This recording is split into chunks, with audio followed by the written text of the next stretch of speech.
The massive steel bumper of Jake's monster truck gleamed in the afternoon sun as he downshifted into second gear, the engine's roar drowning out Karen's screams from her pristine lawn. She'd made one fatal mistake, thinking a flimsy HOA lock could stop a man who'd already lost everything. Behind her manicured hedge, she clutched her phone, frantically dialing 911, but Jake wasn't slowing down. The gate exploded like matchsticks, and as the dust settled, Karen's perfect world crumbled with it. What she didn't know was that the monster truck was just the beginning. Jake had spent 3 months planning this moment, and her illegal lock had just handed him the perfect weapon for revenge. Jake Morrison sat in his driveway, staring at the heavy-duty padlock that gleamed mockingly in the morning sun. The lock secured a chain wrapped around his own gate, the gate to his own property that he'd paid for with 15 years of sweat and sacrifice. A crisp white notice hung from the chain, printed on official Willowbrook Heights Homeowners Association letterhead. Property access restricted due to ongoing violations. Contact HOA board for resolution. His calloused fingers crumpled the notice as rage built in his chest like steam in a boiler. 3 months. 3 months since his wife Sarah died, and this was what his neighbors had become, vultures circling a wounded man. The front door of the house across the street opened with its familiar squeak, and Karen Wellington emerged in her morning ritual, yoga pants that cost more than most people's monthly grocery budget, a designer coffee cup, and that practiced smile that never reached her eyes. She surveyed her domain like a queen reviewing her subjects, her gaze lingering on Jake's modest ranch house with obvious disgust. Jake climbed out of his pickup truck, the door slamming with more force than necessary. Karen's head snapped in his direction, and her smile faltered for just a moment before resurging with renewed intensity. "Good morning, Jake," she called out, her voice carrying that saccharine sweetness he'd learned to despise. "I see you found our little note." "Your little note?" Jake's voice was deadly calm as he approached the fence line. "This is my property, Karen. My gate. My driveway." Karen's laugh was like glass breaking. "Oh, Jake. I understand you're still processing Sarah's passing, but that doesn't excuse the continued violations. Your grass is 3 inches over regulation height. Your truck," as she gestured at his work-worn F-150, "is clearly a commercial vehicle, which violates Section 4.2 of our community standards. And don't get me started on that thing in your backyard." Jake's jaw tightened. The thing was a 1987 Ford monster truck that had been his and Sarah's project for the past 5 years. Midnight Thunder, they'd called it. Sarah had painted flames on the sides while Jake rebuilt the engine. It was the last thing they'd worked on together before the cancer took her. "The truck isn't finished," Jake said through gritted teeth. "It's not even street legal yet. Which is exactly why it needs to be removed. The HOA has been more than patient, Jake. We've given you 90 days to comply. This lock is temporary, just until you can demonstrate good faith effort to bring your property into compliance." Jake stared at her, truly seeing her for the first time. Karen Wellington, 45, divorced, no kids, nothing in her life but this goddamn homeowners association and a desperate need to control everyone around her. She lived in a 3,000 square foot house that was a monument to her loneliness, filled with expensive furniture that nobody ever sat on and art that nobody ever looked at. "My wife died in that house," Jake said quietly. "She died on a Tuesday morning in our bedroom, and I held her hand until her last breath. The next day, you people started sending me letters about my grass being too long." Karen's composure cracked slightly. "Jake, I'm sorry about Sarah, I really am. But personal tragedy doesn't exempt anyone from community standards. These rules exist for a reason, to protect all of our property values." "Property values." Jake repeated the words like they tasted bitter. "My wife is dead, Karen. Dead. And you're worried about property values." "I'm worried about maintaining the character of our neighborhood," Karen shot back, her voice rising. "When one property starts declining, it affects everyone. It's nothing personal." "Nothing personal." Jake's voice rose to match hers. "You sent me a code violation notice the day after Sarah's funeral." "The day after?" "While people were still bringing me casseroles and trying to figure out how to talk to me without crying."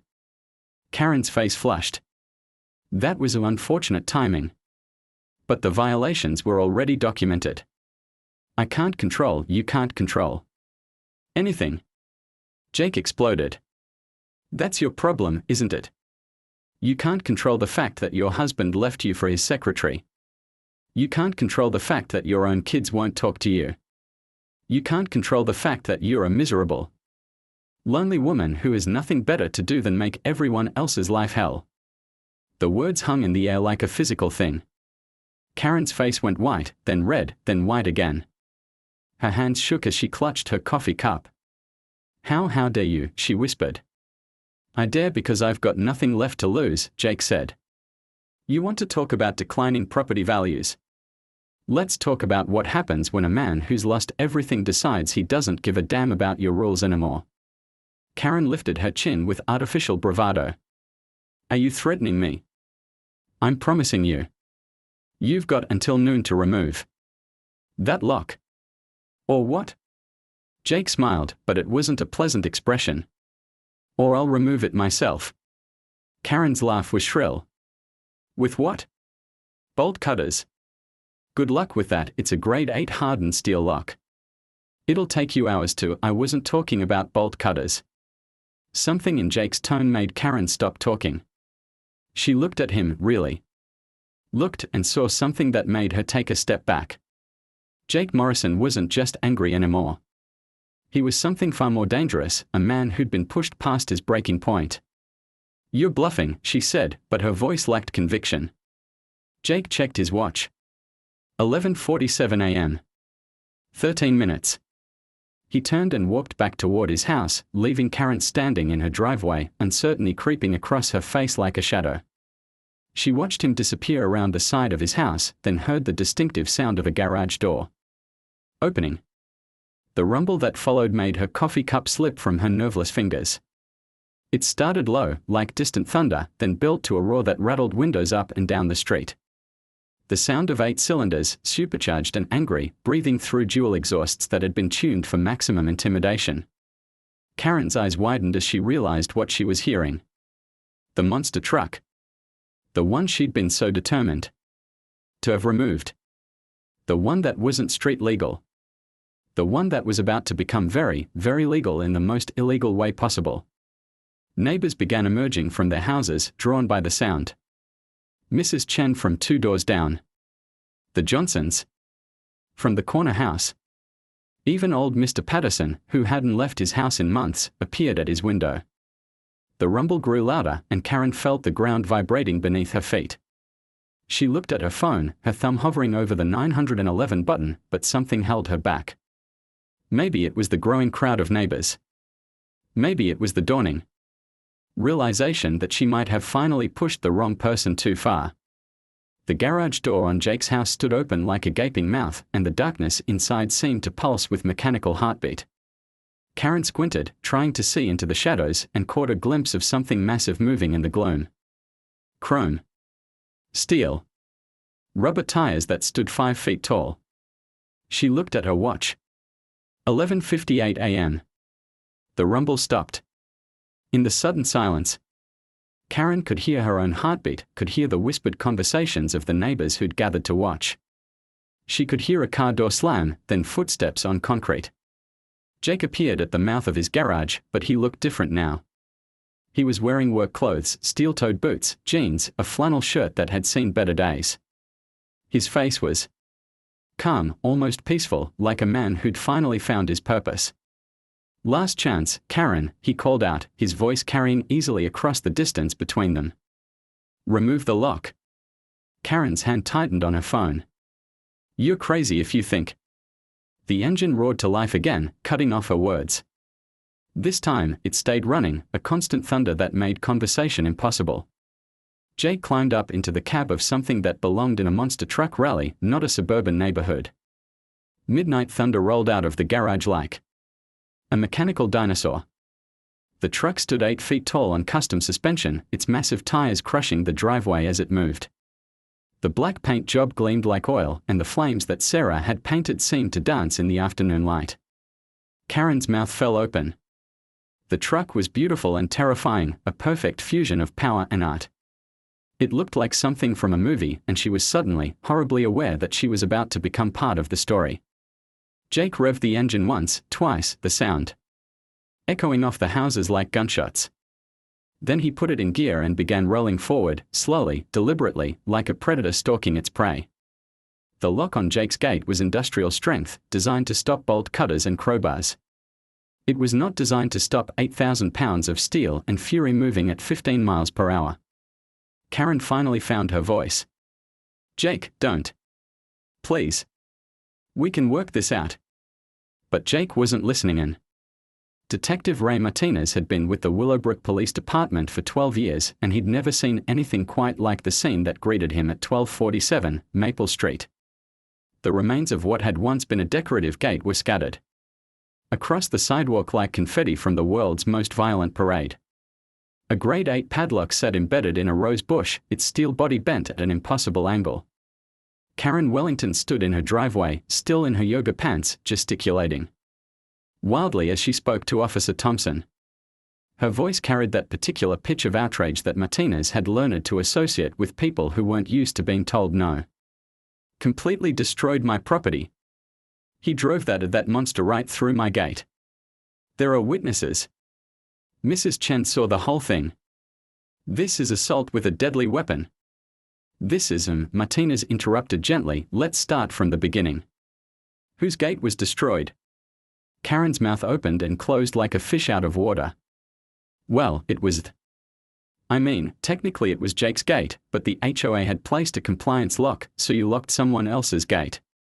"It's not someone else's gate. It's a community asset.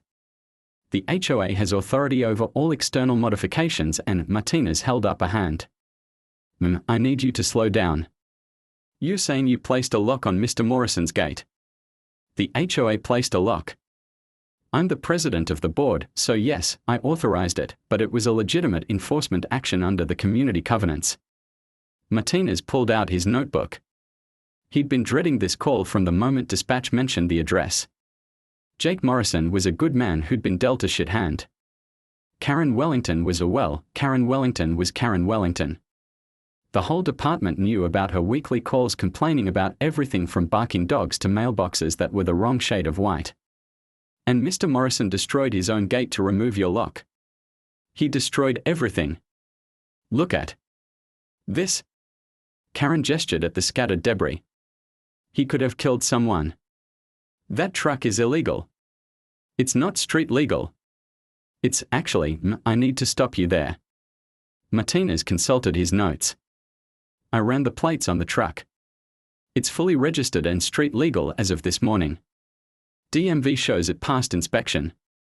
At 7:30 a.m. Karen's face went pale. "That's impossible. The truck wasn't even running yesterday. I saw it in his garage, it was just sitting there." "Well, it's running now. And it's legal. So technically, what we have here is a man using his legal vehicle to remove an unauthorized lock from his own property." "Unauthorized?" Karen's voice rose to a shriek. "I am the president of the Willowbrook Heights HOA. I have full authority to You have authority over covenant violations, assuming they are legitimate. You don't have authority to prevent someone from accessing their own property. That's called unlawful imprisonment, and it's a felony." The color drained from Karen's face. "What?" Martinez flipped through his notes. "I've been doing some research while Officer Thompson took your statement. The city has no record of any covenant violations at 1245 Maple Street. The grass length is within municipal standards. The truck was garaged on private property. And according to the county assessor, Mr. Morrison's driveway is entirely on his own land, not common HOA property. But the covenants clearly state, I'm not a lawyer, but I know the law. And the law says you can't lock someone out of their own property. Period. End of story." Karen stared at him, her mouth working soundlessly. Behind her, neighbors had begun to gather again, drawn by the police cars. Martinez recognized most of them. He'd grown up in this neighborhood before it became Willowbrook Heights, back when it was just a collection of modest houses owned by working families.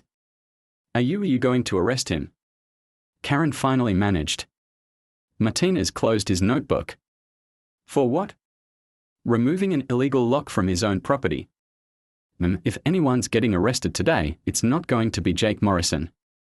Karen took a step back. You can't be serious. Deadly serious. You want to file charges against Mr. Morrison? Fine. But I'll be filing charges against you for unlawful imprisonment, property damage, and harassment. And given Mr. Morrison's recent loss, I don't think a jury's going to be very sympathetic to your cause. The crowd of neighbors had grown larger.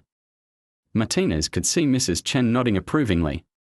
The Johnsons were whispering to each other, and he caught the phrase "about time" from their conversation. Even old Mr. Patterson had managed to make it out to his front yard. This is insane, Karen said. You people are all insane. I'm calling the mayor. I'm calling the city attorney. You're calling whoever you want, Martinez said. But you're doing it from inside your house, away from Mr. Morrison's property. And if I get another call about you harassing that man, we're going to have a very different conversation. Karen looked around at the faces surrounding her, neighbors she'd thought she controlled, police officers who were clearly not on her side, and the wreckage of her authority scattered across the pavement. For the first time in years, she was completely powerless. Fine, she said, her voice barely audible. Fine. But this isn't over. Martinez watched her retreat into her house, then walked over to the crowd of neighbors. Show's over, folks. Everyone go home. But as the crowd dispersed, he noticed something interesting. Nobody looked upset about what Jake had done. If anything, they looked relieved. Mrs. Chen approached him as he was packing up his equipment. Detective Martinez. Yes. That man, Jake Morrison, has been through hell. His wife, she was such a sweet lady. Always brought me vegetables from her garden. And when she got sicker, Mrs. Chen shook her head. Karen started sending him violation notices while Sarah was still in the hospital. It was shameful. Martinez nodded. I'm sorry to hear that, Mrs. Chen. That truck he was building, that was their project together. Sarah loved working on that truck. She said it made her feel strong, you know. Like she could conquer anything. Mrs. Chen's eyes were bright with unshed tears. Karen tried to take that away from him. The last thing he had left of his wife. I understand. Do you? Because that woman has been terrorizing this neighborhood for years. Making everyone's life miserable with her rules and her fines and her constant complaining. Someone needed to stand up to her. Martinez looked at the wreckage of the gate. Then at Jake's house. The monster truck was parked in the driveway, and he could see Jake through the kitchen window, calmly making himself a sandwich. Mrs. Chen, what exactly has the HOA been doing to people around here? Mrs. Chen's expression darkened. Oh, detective. You have no idea. An hour later, Martinez sat in his patrol car, reviewing the notes he'd taken from his conversations with Jake's neighbors. The picture that emerged was disturbing. Karen Wellington hadn't just been enforcing HOA rules, she'd been using her position to wage a campaign of systematic harassment against anyone who didn't conform to her vision of suburban perfection. The Johnsons had been fined $500 for planting native wildflowers instead of grass. Mrs. Chen had been cited for hanging laundry outside, despite the fact that there was no actual rule against it. The Patterson family had been forced to remove a wheelchair ramp for their elderly father because it didn't match the aesthetic standards of the community. And Jake Morrison had been targeted from the moment Sarah's illness became visible. Violation notices for minor infractions that wouldn't have been enforced against anyone else. Fines for commercial vehicle parking when his work truck was clearly personal transportation. Threats to place liens on his property for grass that was maybe half an inch too long. Martinez pulled out his phone and dialed the city attorney's office. Hey, Patricia. It's Ray Martinez. I need to run something by you about HOA Enforcement Authority. 20 minutes later, he had his answer. Karen Wellington and the Willowbrook Heights HOA had been operating far outside their legal authority for years. Most of their fines were unenforceable. Many of their rules weren't even in the actual covenants. They'd been running a protection racket disguised as a homeowners association. Martinez was about to start his car when he saw Jake Morrison emerge from his house. The man looked different than he had that morning, calmer, more focused. He walked over to the patrol car and tapped on the window. "Detective Martinez, I wanted to thank you for being fair about this situation." Martinez rolled down the window. "Mr. Morrison, I have to ask, was destroying that gate really necessary?" Jake was quiet for a long moment. "Detective, when my wife was dying, she made me promise her something. She made me promise that I wouldn't let people like Karen Wellington destroy the things we built together. That truck in my driveway, Sarah. And I spent 5 years building it. It's not just a vehicle, it's our last project. Our last conversation. Our last life together." Martinez nodded.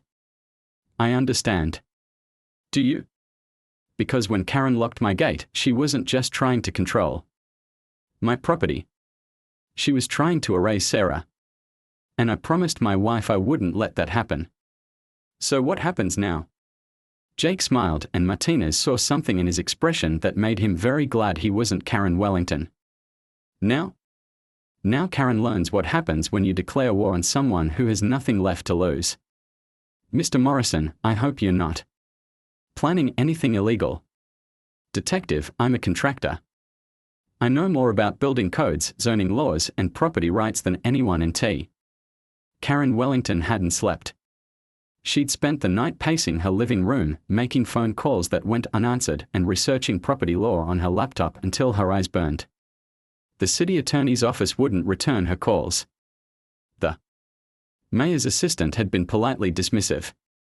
Even her own HOA board members seemed to have developed sudden cases of amnesia about their support for her enforcement actions. At 7:30 a.m., she was standing at her kitchen window, still in yesterday's yoga pants, when she saw the white city truck pull up to her curb. The magnetic sign on the door read, "Building Inspection Services," in bold blue letters that might as well have been her death sentence. Thomas Chen, no relation to her neighbor Mrs. Chen, emerged from the truck carrying a clipboard, a camera, and the kind of measuring tape that had haunted Karen's nightmares for the past 8 hours. He was a thin man in his 50s with the methodical movements of someone who'd spent decades finding problems other people preferred to hide. Karen threw on a bathrobe and rushed outside, her bare feet slapping against the cold pavement. Excuse me. There's been some mistake." Inspector Chen looked up from his clipboard. "Ms. Wellington. I'm Thomas Chen from the City Planning Department. We've received a complaint about potential code violations at this address." "A complaint?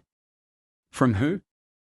"I'm not at liberty to discuss that, but I do have a warrant for inspection." He handed her a folded document. "This covers the exterior of the property and any structures visible from public areas. If you'd like me to inspect the interior, you're welcome to consent, but it's not required at this time." Karen's hands shook as she unfolded the document. The legal language swam before her eyes, but she caught enough to understand that this was real. This was happening.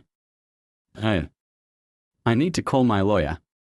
"That's your right, but I'm going to proceed with the exterior inspection while you make your call."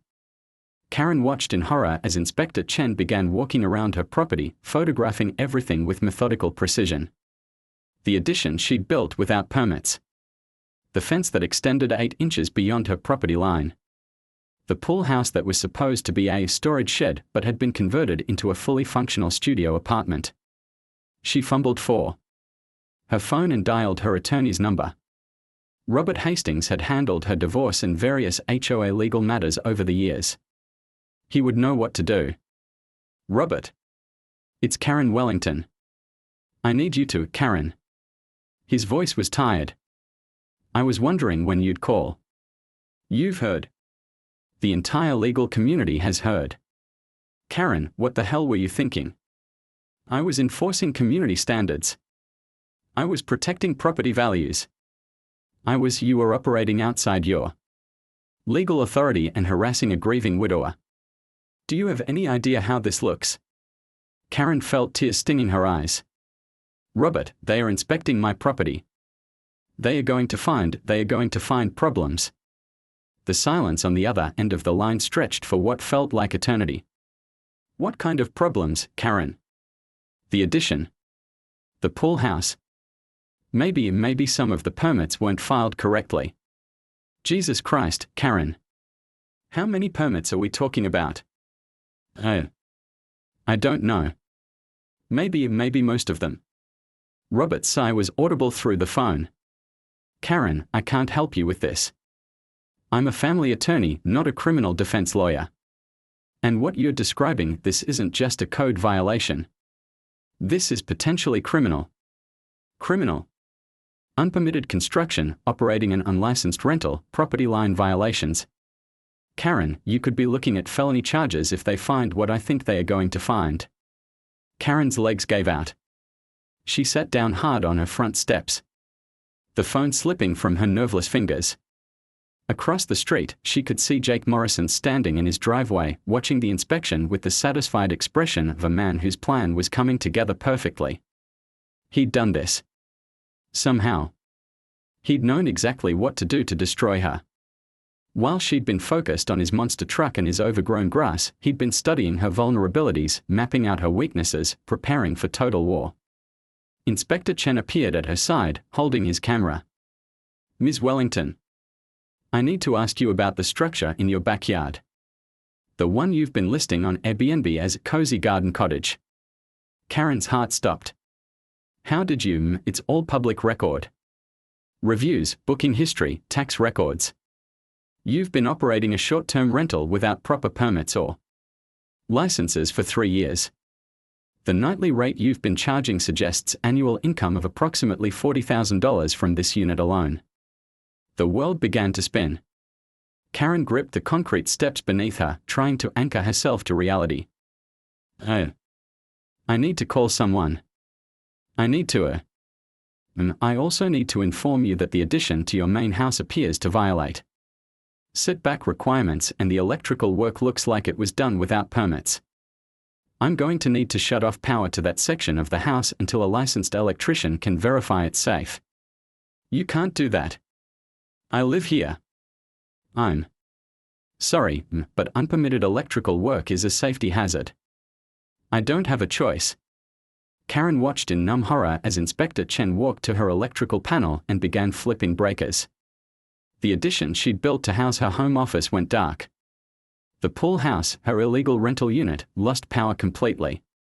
The good news, Chen said, not unkindly, is that the main house appears to be up to code. You'll still have power to your kitchen, bedroom, and front living room. Karen stared at him. Half her house was now uninhabitable. Her illegal rental income had just evaporated. And based on the photos he'd been taking, she was about to face fines that would make her HOA violations look like parking tickets. How much? She whispered. Excuse me. How much is this going to cost me? Inspector Chen consulted his clipboard. Well, that depends on whether you choose to bring everything up to code or demolish the unpermitted structures. The addition alone would require architectural plans, structural engineering reports, electrical updates, plumbing permits. Probably $80,000 to $100,000 if you want to keep it. Karen's vision blurred. And if I demolish it? Probably $15,000 to $20,000, plus you'd lose the square footage. Your property value would drop accordingly. And the fines? Chen's expression was sympathetic but firm. That's above my pay grade. But given the scope of the violations and the fact that you've been generating income from unpermitted construction, you're looking at significant penalties. Karen closed her eyes. Everything she'd built, everything she'd worked for, was crumbling around her. And across the street, Jake Morrison was still watching, still waiting, still planning his next move. Inspector Chen, she said quietly. How did you know to look for all this? Someone had to tell you exactly what to look for. Chen glanced across the street at Jake's house. I've been doing this job for 20 years. When someone calls in a complaint this detailed, this specific, it usually means they know exactly what they are talking about. He's a contractor, isn't he? I believe Mr. Morrison does construction work, yes. Karen felt a cold certainty settle in her chest. Jake hadn't just destroyed her gate in a moment of rage. He'd been planning this for weeks, maybe months.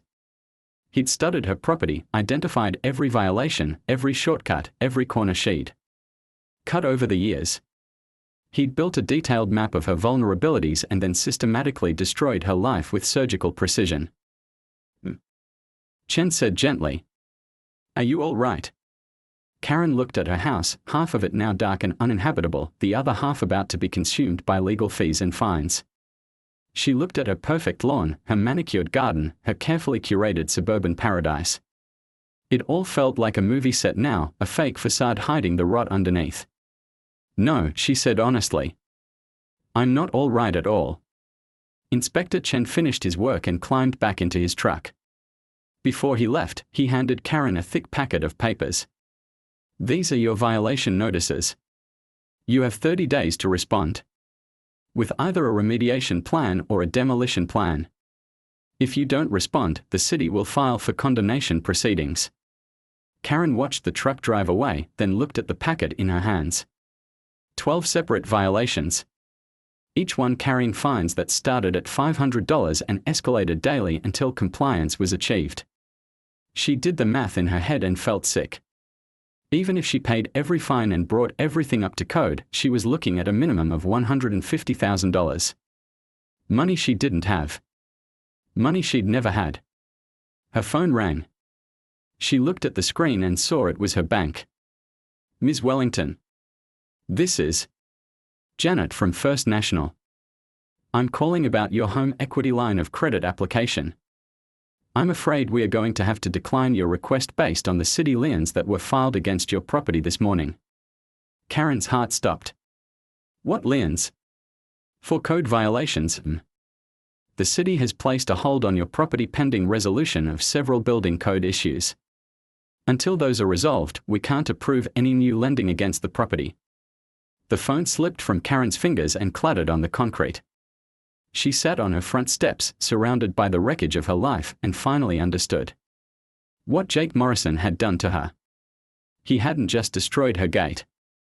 He'd destroyed her empire. The monster truck had been theater, a dramatic flourish to announce his intentions. But the real weapon had been his knowledge, his patience, and his understand. The Willowbrook Heights Community Center had never seen a crowd like this. By 6:45 p.m., every folding chair was occupied and people were standing along the walls. Karen Wellington sat at the head table, flanked by the 4 other board members who'd spent the day avoiding her calls. The violation notices were stacked in front of her like an accusation, their official city seals gleaming under the fluorescent lights. Jake Morrison sat in the 3rd row, wearing a clean flannel shirt and jeans, looking more relaxed than he had in months. Mrs. Chen had saved him a seat, and the Johnsons flanked him on the other side like bodyguards. For the first time since Sarah's death, Jake felt like he belonged somewhere. Board member Patricia Hawkins cleared her throat and called the meeting to order.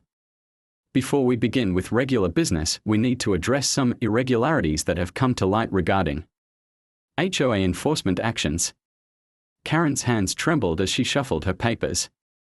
"I think there's been some misunderstanding about." "There's been no misunderstanding," interrupted board member David Kim. "I spent the day with the city attorney's office." "Karen, we are in deep shit." A murmur ran through the crowd. David. Kim was a mild-mannered accountant who never swore, never raised his voice, never caused trouble. If he was dropping F-bombs in public, things were catastrophic.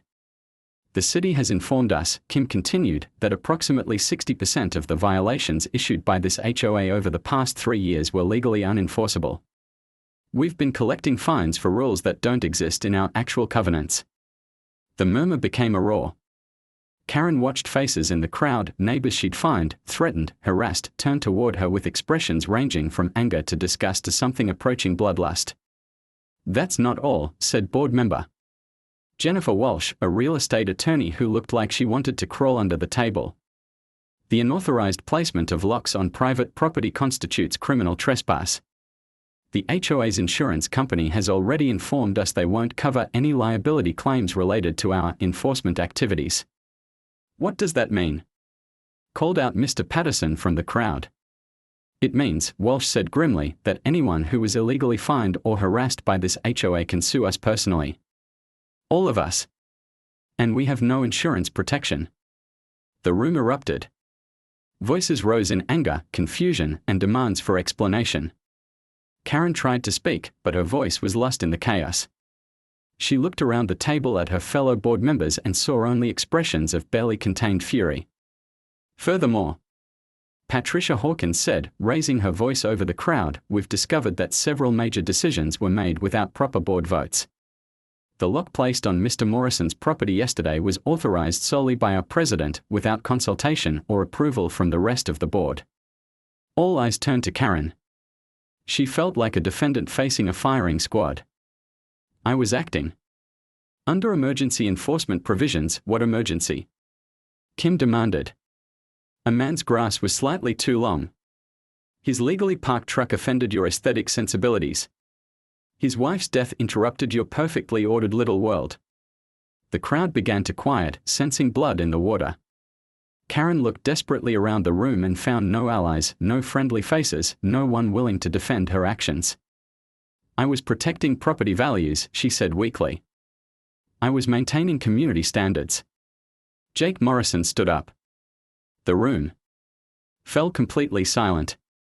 May I address the board? He asked politely. Patricia Hawkins nodded.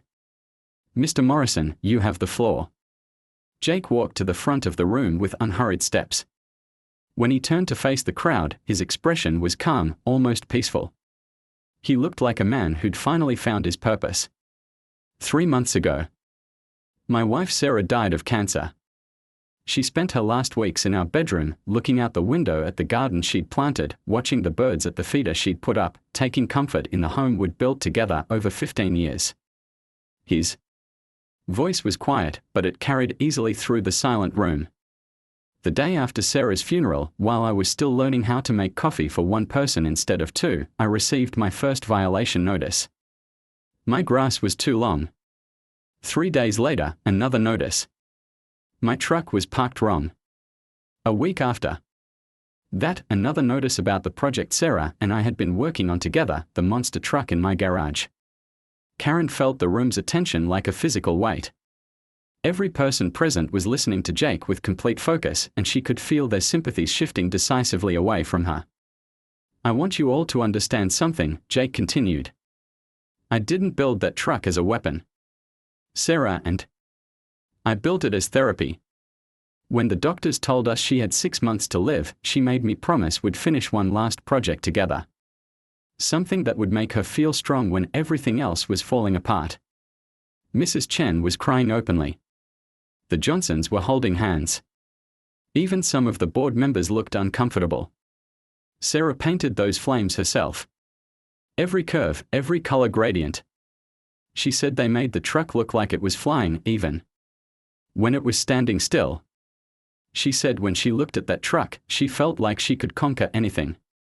Jake's voice grew stronger. For 3 months after Sarah died, I received violation notices almost weekly.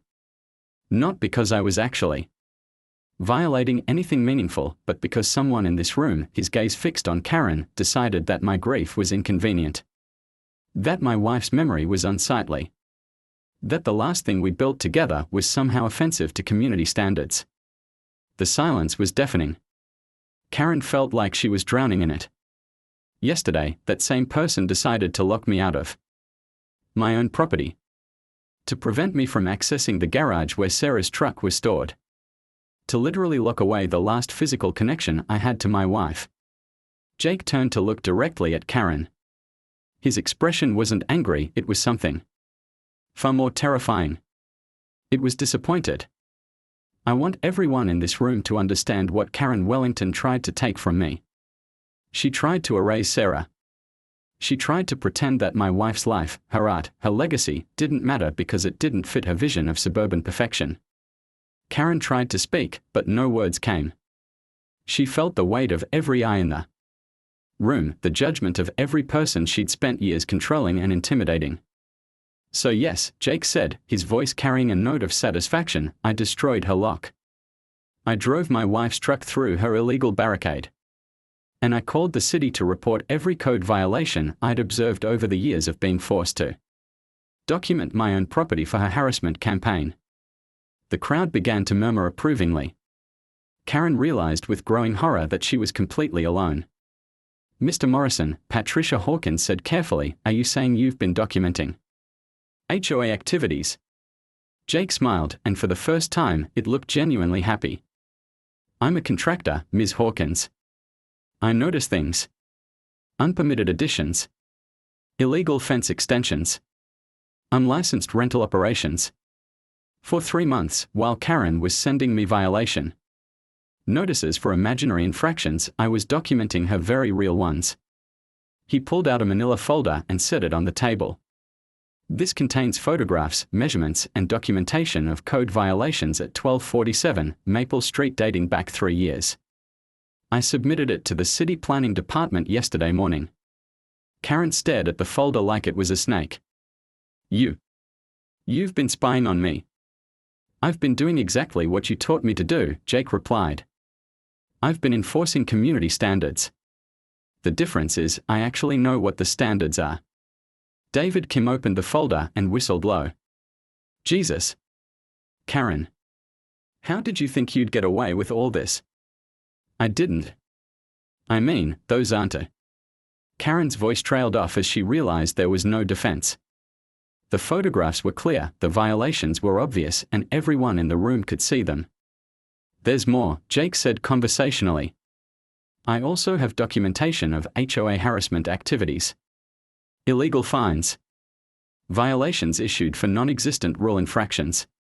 Selective enforcement based on personal vendettas. I've been building quite a comprehensive case file." Jennifer Walsh looked sick. "Jake, are you planning to sue the HOA?" "Me? No. I don't need to sue anyone. The city is handling the violations on Karen's property. The state attorney general is investigating the HOA's practices. And I have something much more valuable than money." "Which is?" Jake looked around the room at all the faces, neighbors who'd been terrorized by Karen's reign. Board members who'd been manipulated into enabling her, community members who'd been afraid to speak up. "I have my wife's truck. I have her memory. I have the knowledge that no one will ever again be able to take away what Sarah and I built together. And I have the satisfaction of knowing that bullies like Karen Wellington are exactly as powerless as they make other people feel." The room erupted in applause. Not polite, scattered clapping, but genuine, sustained applause that seemed to shake the building. Karen sat frozen as the community she'd thought she controlled celebrated her destruction. Patricia Hawkins banged her gavel. "I call for a vote of no confidence in HOA President Karen Wellington." "Seconded," said Kim immediately. "All in favor?" 4 hands shot up instantly. Karen's own vote didn't matter, she was outnumbered. Motion carries. Karen Wellington is hereby removed as president of the Willowbrook Heights HOA. Furthermore, I move that we immediately suspend all enforcement. Active. 6 months later, the sound of hammering echoed through Willowbrook Heights at 7 a.m. sharp. Karen Wellington, dressed in paint-stained work clothes and steel-toed boots, was rebuilding her life one nail at a time. The demolition had taken 3 weeks. The unpermitted addition, the illegal pool house, the fence that crossed property lines, all of it had to go. The city fines alone had cost her $89,000. The legal fees for fighting the state attorney general's investigation had consumed another $45,000. Her savings, her home equity, her perfect credit score, all sacrificed on the altar of her own arrogance. But bankruptcy, Karen had discovered, was oddly liberating. She lifted another piece of salvaged lumber onto her sawhorses and measured twice before cutting. The irony wasn't lost on her, she was learning to build things properly for the first time in her life, following every code, pulling every permit, doing everything by the book. The book that Jake Morrison had taught her to respect. Morning. Karen. She looked up to see Mrs. Chen standing at her property line, holding 2 cups of coffee.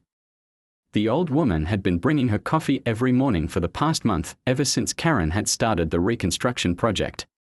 "Good morning, Mrs. Chen. You don't have to keep doing this." I know I don't have to. I want to. Mrs. Chen handed her a steaming mug. Besides, I like watching you work. You're getting good at this. Karen accepted the coffee gratefully. Her hands were calloused now, her back permanently sore, her manicured nails a distant memory. She'd never felt more tired in her life. She'd also never felt more honest. I've been thinking about what you said last week, Karen said, settling onto a pile of lumber. About forgiveness. Mrs. Chen sat beside her, something that would have been unthinkable a year ago. Back then, Karen had been the untouchable HOA president, isolated by her own authority. Now she was just another neighbor with problems. What about it? You said you forgave me for the violations, the fines, all the harassment. But I don't understand why. Mrs. Chen was quiet for a moment, watching Jake Morrison emerge from his house across the street. He was heading to work, lunch box in hand, looking like a man who slept well at night. You want to know why I forgave you? Mrs. Chen said. Because holding anger is like holding a hot coal. It burns the person carrying it more than anyone else. Karen followed her gaze to Jake's house. The monster truck was gone, he'd sold it 2 months ago to a collector in Arizona for enough money to start a college fund in Sarah's name. The driveway looked empty without it, but somehow more peaceful. He forgave me too, eventually, Karen said. After the bankruptcy was finalized. He brought me a casserole and a job reference. That surprised you. It terrified me. I spent months expecting him to gloat, to rub my face in what he'd done to me. Instead, he helped me get work with his construction company. Mrs. Chen smiled. Good men don't kick people when they are down. They help them get back up. Karen took a sip of coffee and surveyed her modest rebuilding project. The new addition would be half the size of the original, but it would be legal, safe, and honestly built. No corners cut, no rules bent, no shortcuts taken. I still don't understand him, she admitted. He destroyed my life with surgical precision, then helped me put it back together. Why? Maybe, Mrs. Chen said gently, because he never wanted to destroy your life. He just wanted to save his own. The sound of an engine drew their attention. To the street. A familiar pickup truck was pulling into Jake's driveway, not the monster truck, but a sensible work vehicle that spoke of practical concerns rather than emotional statements. Jake climbed out and waved at them. Karen waved back. Automatically, still amazed by how normal that felt now. 6 months ago, the sight of Jake Morrison would have sent her into a panic. Now he was just Jake, her boss, her neighbor, the man who'd taught her the hardest lessons of her life. Karen, Mrs. Chen said suddenly. Can I ask you something? Of course. Do you miss it? Being in charge? Having all that power? Karen considered the question seriously. Did she miss the authority, the fear, the ability to control other people's lives with a phone call and a violation notice? I miss feeling important, she said honestly. I miss feeling like I mattered. But I don't miss being afraid all the time. Afraid. Afraid that people would figure out I didn't really know what I was doing. Afraid that someone would challenge my authority. Afraid that if I wasn't perfect, if I wasn't in control, everything would fall apart. Mrs. Chen nodded. And did everything fall apart? Karen looked around at her smaller house, her honest work, her simple life. Yes. And no. Everything I thought I was fell apart. But what I actually am, that's still here. They sat in comfortable silence, watching the neighborhood wake up. The Johnsons were walking their dog. Mr. Patterson was checking his mail. Normal people living normal lives, free from the constant scrutiny and harassment that had defined Karen's reign. I have something to tell you, Mrs. Chen said eventually. About Jake. What about him? He's been seeing someone. A woman from his grief support group. Sarah, that's her name too. Isn't that something? Karen felt a complex mix of emotions. Relief that Jake was healing. Guilt that she'd made his grief more difficult. And something that might have been happiness that he was moving forward. That's good, she said, and meant it. He deserves to be happy. We all do, Mrs. Chen said pointedly. Karen's phone buzzed with a text message. She checked it and smiled. Jake, asking if she could work late tonight to finish the Johnstons' deck project. Good, honest work that. She was getting better at every day. I should get back to it, Karen said, standing and brushing sawdust off her jeans. This addition won't build itself. What are you going to use it for? Mrs. Chen asked. Office. Bedroom. Karen picked up her hammer and tested its weight in her hand. 6 months ago, she'd never held a tool more complex than a stapler. Now she could frame a wall, run electrical conduit, and install plumbing fixtures. Jake had been a patient teacher, showing her how to build things that would last. I'm thinking. Maybe a workshop, she said. Somewhere I can build things instead of tearing them down. Mrs. Chen smiled. I think that's a wonderful idea. As Mrs. Chen headed back to her house, Karen returned to her work. The rhythm of construction was meditative: measure, cut, fit, secure. Each piece had its place, each step built on the last, each day brought the project closer to completion. She was halfway through installing a window frame when another truck pulled up. This one she didn't recognize, a shiny red pickup with contractor plates. The driver was a woman in her 40s, wearing work clothes that actually looked like they'd seen work. Excuse me, the woman called out. Are you Karen Wellington? Karen climbed down from her ladder, wiping her hands on her jeans. Yes, I am. I'm Sandra Martinez. I heard you do renovation work now. I was wondering if you might be interested in a job. Karen was surprised. Most of her work came through Jake's company, and she was still building her reputation. What kind of job? I'm buying a house in Maplewood Heights, you know, the development next to Willowbrook. It needs a complete renovation, and I want someone who understands what it's like to start over. Someone who's learned from their mistakes. Karen stared at her. I'm sorry, what? Sandra smiled. I know your story. Most people in the construction business do by now. The HOA president who lost everything and had to learn to build from scratch. It's quite a cautionary tale. Karen felt her cheeks burn. I'm not sure that's the kind of reputation that gets you hired. Are you kidding? It's exactly the kind of reputation I want. I don't want someone who's never made mistakes. I want someone who's learned from them. Someone who knows what it costs to cut corners and take shortcuts. Karen looked at Sandra's earnest face, then at her own half-built addition, then at Jake's house across the street. A year ago, she would have been mortified to be known as a cautionary tale. Now she realized it might be the most honest thing anyone had ever called her. When do you want to start? She asked. How about next week? Fair warning, it's a big job. Probably 6 months of work. 6 months of honest work, building something that would last, creating something instead of destroying it.